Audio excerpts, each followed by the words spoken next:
అదితి బంగారాజుకి డబ్బులిస్తూ ఈ డబ్బులు తీసుకుని బయటకు వెళ్ళి హ్యాపీగా బిర్యానీ తినేసిరా, మందు తాగడానికి కూడా డబ్బులు ఇచ్చాను, మందు కూడా తాగేసి వచ్చి బయట పడుకో, మళ్ళీ అంకుల్ చూస్తే కోపడతారు అని చెప్పి అదితి అంటూ ఉంటుంది. దాంతో బంగారాజు అలాగే అమ్మ అంటూ సంతోషంగా డబ్బులు తీసుకొని బయటకు వెళ్ళిపోతాడు. ఇక ఆ తర్వాత అదితి తలుపులు మూసేస్తుంది.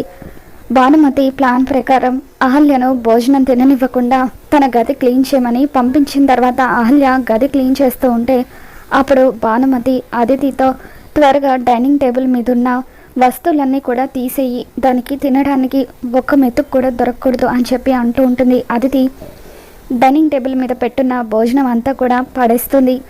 అహల్య గది క్లీన్ చేసి కిందికి భోజనం చేయడానికి వచ్చేసరికి డైనింగ్ టేబుల్ మీద భోజనం ఏమీ లేకపోవడంతో ఇక అలాగే ఖాళీ కడుపుతో బాధగా గదిలోకి వస్తుంది. గౌతమ్ ల్యాప్టాప్లో వర్క్ చేసుకుంటూ అదేంటండి అప్పుడే భోజనం చేసి వచ్చారని చెప్పి అంటూ ఉంటుంది. మరోవైపు అహల్యకు భోజనం లేకుండా చేసినందుకు భానుమతి అదితి ఇద్దరు కూడా ఎంతగానో ఆనందపడిపోతూ ఉంటారు.